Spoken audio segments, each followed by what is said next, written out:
Hi, everybody. Alan Arnette here with other podcasts, their blog on alanarnette.com. It is Sunday, July 20th, 2025, and this is an update on the summer climbing season in the Karakoram in Pakistan. Well, we had quite a week happening this week. We had a little bit of everything, some sad, some good. Let's start with the good. Over on Gasherbrum 1, there's two Gasherbrums. There's 1 and 2, and 2 is considered to be the more attainable one. It's kind of in the same bucket up there with Manaslu and Choyu, that if you're for your first 8,000 meter mountain, those three are typically considered the most attainable. You'll never hear me say easy, but they're the most attainable. But Gasherbrum 1 has some pretty gnarly ridges on it, and it's got the objective dangers just like all the other mountains in that part of Pakistan. But nonetheless, there were over 13 people that summited from three Nepali teams and one Pakistani team. So just really quickly, 8K expeditions. They had about 4 people up there, including climber from Ukraine and Poland and 2 Sherpas. Summit Karakoram. They also summited. They were going to go to G2, but sudden weather changes caused them to go to the harder one. They didn't list how many people actually summited. They said it was difficult in harsh conditions. 7 Summits Treks. They also summited. This was kind of a narrow grouping. Marco Conforlatola and 2 Sherpas, Pasan Nyingma Sherpa and Lapkatashi Sherpa, they summited. Marco, he summited without using supplemental oxygen, and he's one of the senior mountain guides, having got his UIAGM and IFMGA guide certification in 1993. So congratulations to Marco. And imagine Nepal. They got 4 people up, and one of them, Dr. Kedved, looks like he completed all 14 of the 8,000 meter mountains, and he's from Macedonia. So the first from Macedonia to do that. So congratulations to the doctor. And Mr. Wang Zong, he now has 10 of the 14. And then 2 Sherpas also summited. Dawa Galen Sherpa, he finished all 14 of the 8,000 meters last year, and so now he got G1 again. So he's kind of making the circuit, isn't he? And then finally, Neiman Nura Sherpa, he also made a summit. So congratulations to all of them over there. Glad to see that progress being made. Finally, we have some summits because the weather finally cleared up. Sadly, we had a death last week over on K2. I cannot pronounce Mr. Hussein's first name, Iftikhar. I'm sure somebody could help me with that. But Mr. Hussein from Sadapara in Skardu, he died on Friday between ABC and Camp 1. He was hit by rock. There were 3 other people with him. One of them was injured. He was evacuated down to Skardu, and he's okay. They were climbing and supporting the team of mountain professionals out of Boulder, Colorado. And so we really don't know exactly what happened, other than it was the rockfall and probably an avalanche came along with it. That section, I'm going to show a video that shows that section climbing between ABC and Camp 1 on K2. It starts off steep and it goes from snow into rock right before you get to Camp 1. And if somebody is up there and inadvertently kicks a rock, I mean, it just rolls nonstop right down the hill. That could have been natural rock fall. There's been a lot of activity with rain and snow, so lots of natural stuff could have dislodged a rock. But my condolences go out to Mr. Hussein's family, his teammates that witnessed it, and also his friends in Pakistan.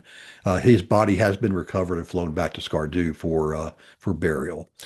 Also over on K2, our young American that a lot of people are following, Ryan Mitchell. He's doing well. He sent me a message this morning on Sunday, July 20th, that he said possibly looking at the 29th for a summit day, maybe the 30th, depending upon the winds. I checked in with Chris Tomer, and we're both kind of thinking the 27th. That'd be a good day to summit. That's my birthday next Sunday. But it does look like, in all seriousness, that the winds are beginning to die down. So a weather window is opening up towards the end of the month. So we ought to start seeing people on K2, the Gasherbrums and Broad Peak Summit this time in a week. So next weekend might be a really, really busy weekend over there. Let's see what else is going on Broad Peak. So my friend Ryan Kushner, he made it up to Camp 3 along with the Polish climber Lucas Supergun.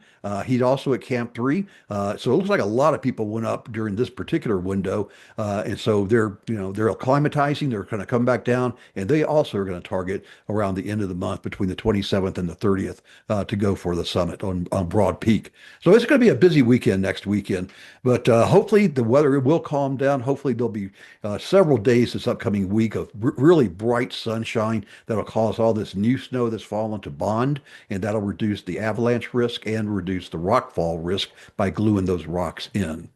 So that's the update as far as it goes for the mountains, and I'm getting more optimistic now. And I do think that next weekend we're going to see this a whole slew of summits across the Northern Territories. Also, some really good news this week I want to report. Nala Kian, a Pakistani climber, a young lady who also founded a guide company by her own name. She has been tirelessly working to make trekking and climbing safer and more affordable in the Karakoram. And also, she's been working with the new president of the Alpine Club of Pakistan, Mr. Khan. And Mr. Khan has come in, I think, with a different attitude. Nonetheless, here's what's happened is that they have been able to put together, for lack of a better term, an igloo to serve as a medical station in both the camp of Eucharist and also Concordia. And it's a for free dispensary. I've got pictures of it on the website, and I'll show a picture here of it on the video and on the YouTube video, obviously not the audio. And but they will be able to treat both locals and guest foreigners that are climbing and trekking. This is a fantastic advancement because before, if you got sick or you needed some type of medical treatment, you really depended upon the doctors that were with the that were the climbing teams, and sometimes they weren't available, or you were off somewhere, just like I was in 2000, whatever it was, 6, when I got food poisoning. I was on the fetal position in the middle of the Baltoro Glacier, and if it hadn't been for the porters that helped me, I'd probably still be there. But so this is really an advancement, and my hats off to everybody involved for making this happen. Some companies they donated the material. The military flew in the igloo and dropped both of them. Not dropped them, they left them at these different spots. And speaking of the helicopters, Nala also really worked hard again with the government and the military to get the price of helicopter rescue. It used to cost $26,000 because the military insisted on using 2 helicopters because it's in, as you know, it's near Kashmir, and that's in the territories that's in conflict between Pakistan and India. So they always flew in pairs. Well, Nala made the case that that was really unnecessary to go to someplace like K2 base camp, and the military finally agreed, and they dropped the price down to $9,900. So that is just fantastic, down from 26,000 to $9,900. So Carla, you're making a big difference. Congratulations, keep it up. That's it for this week. I'll do more of these as new news comes out, but I'm also blogging all the time. So make sure you go to the blog at alanarnette.com. Climb on. This is Alan, and remember, memory's everything. The podcast on alanarnette.com is sponsored by Summit Coach, helping aspiring climbers worldwide to reach their dreams.